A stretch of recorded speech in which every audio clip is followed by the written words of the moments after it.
Assalamualaikum warahmatullahi wabarakatuh.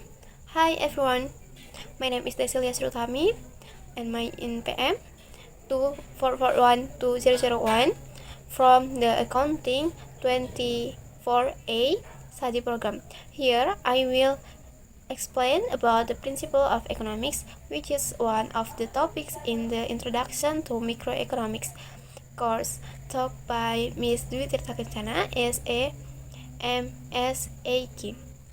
Enjoy your watching, guys. Bye bye. Definition: economics of principle. Economic principles are fundamental concepts used to understand how individual, households, and firms make decisions in managing limited resources. These economic principles help explain economic behavior and interaction in the market. Some economic principles commonly discussed microeconomics. Number 1. Scarcity principle.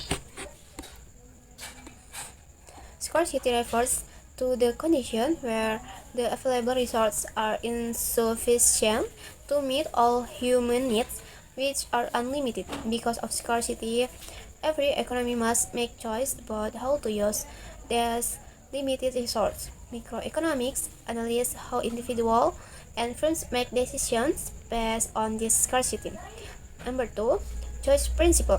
Due to scarcity, every individual or household must make choice about how to use limited resources. Each choice made involves opportunity cost, which is the value of the best alternative that is sacrificed when making a choice. Number 3. Opportunity cost principle.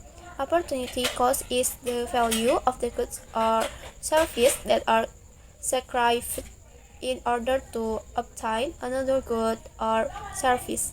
Every economic decision involves a trade-off because choosing one alternative means scarcifying another. For example, if someone chose to work instead of going on vacation, the opportunity cost is the value of the time lost for the vacation.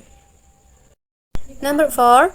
Marginal principle. The marginal principle focuses on small addition or change in a variable. In microeconomics, means that decisions are made based on comparing marginal costs. Marginal benefits. Additional benefits from doing something, and marginal cost. Additional cost of doing something. A rational decision is made when marginal benefits exceed marginal cost. Number 5. Incentive principle. This principle states that people act based on incentives, which are the motivations or reward they receive for doing something. If incentive, whether positive or negative, change the behavior, or individuals or firms will also change. For example, if tax on certain goods are increased, people might buy favor of those goods. Number 6. Market interaction principle. This principle focuses on interaction between demand and supply in the market.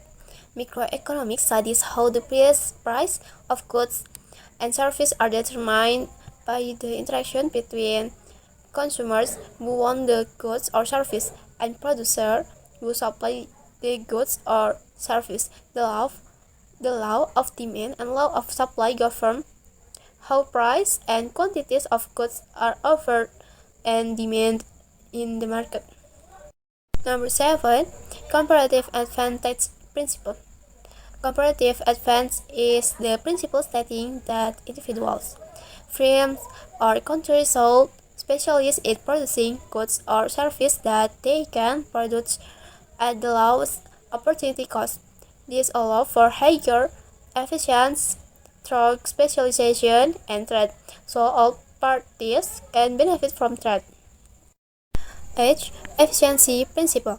This principle focuses on the optimal use of resources to maximize outcomes or benefits.